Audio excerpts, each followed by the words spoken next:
Bom dia, senadores, ilustres senadores, deputado, ilustres colegas. Eu vou ser o mais breve possível. Agradeço imensamente a vocês que se perguntam o que o neurocirurgião está fazendo falando de Covid. É porque eu fiz uma pós-graduação em Harvard, onde um dos módulos foi justamente sobre o manejo de situações de calamidade pública e pandemias. Dito isso, eu gostaria de deixar muito claro que eu não tenho absolutamente nenhum conflito de interesse. E eu acho essa informação crucial. E gostaria que os colegas que passaram antes, inclusive o presidente da Sociedade Brasileira de Infectologia e o colega infectologista, declarassem também se tem ou não tem conflitos, porque isso daria fim a teorias de conspiração que a gente ouve aqui e ali a respeito de conflitos de interesse com indústrias tipo Gilead, com indústrias tipo a Biotoscana ou com a United Medical, que são responsáveis, dentre outros, pelo medicamento Remdesivir, que foi inclusive citado hoje como alternativa. Lembrando que é um tratamento que custa mais de $2 mil. Então, em termos de saúde pública, pensar nisso é um pouco inviável. Segundo lugar, conceito de manejo de pandemia, de gerenciamento de crise. Nós temos uma crise assistencial no Brasil, onde a demanda por leitos e por insumos e por recursos hospitalares, ela supera em muito a capacidade do Brasil produzir, ofertar esses insumos. Somente isso já deveria ser o suficiente para que buscássemos de forma urgente, premente, uma forma de evitar que os doentes fossem e necessitassem do hospital. Isso é uma coisa óbvia, não precisa ser médico para saber disso, é questão de bom senso. Não é assim quando a gente fala de um câncer, de uma pneumonia, de uma meningite? Olha, o doutor falou que quanto antes tratar, melhor a chance de se curar e não ter sequela. Por que essa sanha toda de que com o Covid tem que ser diferente? Vamos parar com isso. Vamos parar com essa politização. Eu quero saber em qual faculdade de medicina se ensina, na anamnese, a perguntar para o paciente se ele torce para o Flamengo ou para o Fluminense, se ele vota em A ou se ele vota em B. Isso não existe para mim. Não existe para os colegas médicos que estão aqui. Então vamos parar com essa história, porque realmente o que interessa, ou deveria interessar, não é a conta bancária, nem muito menos de que partido o camarada é. O que interessa é o doente sair bem. É isso. Todo o resto é falácia. Assim como é falácia essa historinha aí de que as revisões, as meta-análises, as revisões sistemáticas mostram que não há benefício. Vamos ler, gente. Vamos ler direito. Vamos ler direito os artigos. Não vamos ler igual a gente lê contigo, não, passando o olho. Sabe por que a Cochrane disse que não tem eficiência? Porque foi mal feito. Porque nós temos artigos considerados pela Cochrane para sua revisão sistemática que consideram o tratamento precoce o tratamento que foi instituído no 4º dia de uso. 4º. Aonde isso é precoce? Em Marte? Porque na Terra não é. Não bastasse isso, mistura-se pacientes que foram tratados em ambiente hospitalar com pacientes que foram tratados ambulatorialmente. É simples, isso é falta de critério. Então vamos aprender a ler os artigos cientificamente. A ciência diz que mesmo um resultado negativo, ele é um resultado e ele tem que ser explicitado para que as pessoas não errem mais em fazer isso. Com relação à fala do Dr. Clóvis, que ele disse que mais da metade dos pacientes dele no hospital, enfim, alguma coisa assim, fizeram uso do tratamento precoce. Primeiro, eu gostaria de ver o tratamento precoce que foi usado. Foi instituído quando? Porque somente dessa semana que passou ele deu os dados. 216 pacientes vistos por mim. Por mim. Os únicos 2 que foram internados tinham mais de 80 anos e chegaram com mais de 10 dias de tratamento. Estou falando dessa semana só, hein? Para não dizerem que é de cepa antiga. Inclusive, estendo aqui o convite ao Dr. Clóvis, se ele quiser vir aqui ver os dados, são dados auditáveis. A gente ensina como faz aqui, não tem problema nenhum. Aí talvez ele não fique angustiado com tantos pacientes internados no hospital dele, porque realmente é uma situação complicadíssima. Assim como eu acho complicadíssimo você chegar para um paciente e falar, olha, o senhor está saturando 90%, mas vai para casa tomando dipirona. Não foi isso que eu aprendi na faculdade de medicina. O que eu aprendi na faculdade de medicina foi curar quando possível, consolar sempre e aliviar sempre. E me custa crer que mandar um paciente para casa saturando mal com dipirona 90% seja uma atitude compatível. Ah, não temos leito. Óbvio, isso vai piorar se não instituirmos o tratamento precoce. Não se trata de um tratamento indiscriminado. Se trata do médico avaliar o paciente. Ah, o indivíduo ficou doente. Pô, o senhor mora com quem? Ah, mora com a avó, mora com a mãe, mora com mais outras pessoas. Vamos fazer a profilaxia, seja pré-exposição ou pós-exposição dessas pessoas. Porque o risco de contágio delas é um risco aumentado. Ah, é o Dr. Paulo que está falando isso? Não, é a experiência.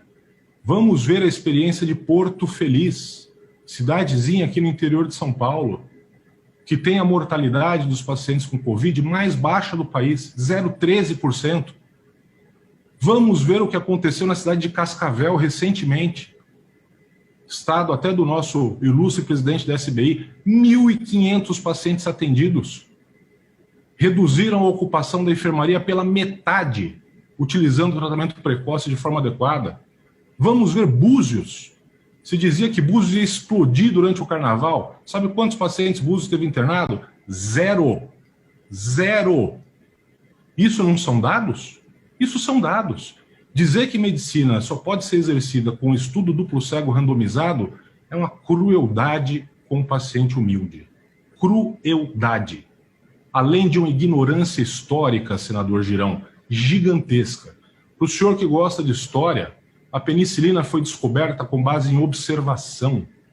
O indivíduo viu que ali estava escorrendo uma água que vinha numa planta que matava a bactéria. Pronto, surgiu a penicilina. Inúmeros medicamentos surgiram na medicina simplesmente por se observar o efeito benéfico. Ficar dizendo que medicação não pode ser reposicionada, que história é essa? O Viagra, que todo mundo usa para suas horas de lazer, era um medicamento para hipertensão arterial. E foi reposicionado porque se viu que o efeito colateral dele era esse. A espironolactona, medicamento usado aí de forma indiscriminada para tratar calvície masculina, é um antihipertensivo. Então, o que é isso? Agora a gente não tem a liberdade de observar alguma coisa que está trazendo benefício e aplicar isso em prol do doente? Claro que tem. Inclusive foi isso que o Conselho Federal de Medicina reafirmou, a possibilidade e a autonomia do médico em prescrever o que lhe bem fizer sentido, desde que arque com as consequências dos seus atos. Isto é ser médico, é estudar, é ver o que está por trás, a fisiopatologia, e não se esconder atrás de um gabinete e ficar lá simplesmente escrevendo, dizendo acredito isso ou não acredito. Tem que ir para a linha de frente, tem que ver, sentir o paciente, sentir como está a situação. Dizer simplesmente que o oxigênio é a melhor coisa e que o hospital é a melhor coisa, eu concordo. Mas isso é viver como Alice no País das Maravilhas. Nós não temos isso. E não temos condições de ter isso. Isso se dizia há mais de um ano atrás. Aí se montaram hospitais de campanha, se gastou uma fortuna, se compraram respiradores. E onde é que nós estamos hoje? No mesmo ponto. Exatamente no mesmo ponto. Então, veja, exigir esse tipo de coisa numa situação de guerra, como o senhor bem classificou, é simplesmente fechar os olhos para o problema, né? Fico muito espantado quando se exige que medicamentos tenham um nível de evidência 1, quando a própria Sociedade de Infectologia aceita e recomenda outras medicações, como, por exemplo, o Tamiflu para gripe, que não tem nível de evidência 1. Então, por que só para o Covid? Então, acho que uma coisa que as pessoas têm que ter na vida se chama coerência. Coerência.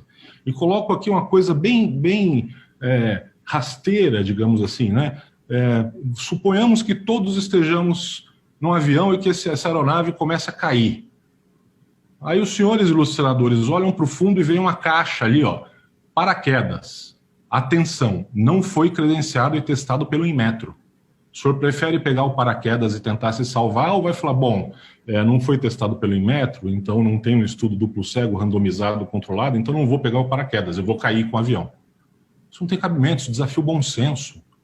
Alguém vai fazer um estudo duplo cego, randomizado, controlado, para saber se usar o paraquedas ou não ajuda o cara a chegar vivo lá embaixo? Não. Por quê? Porque isso se trata de observação, pura e simples observação. Isso se trata de lógica, isso é uma coisa evidente. E outra coisa, porque nenhuma agência regulatória autoriza o uso disso. Sabe por quê, ilustres senadores? Porque não é papel das agências. Não é papel da Anvisa dizer o que o médico vai prescrever ou não é.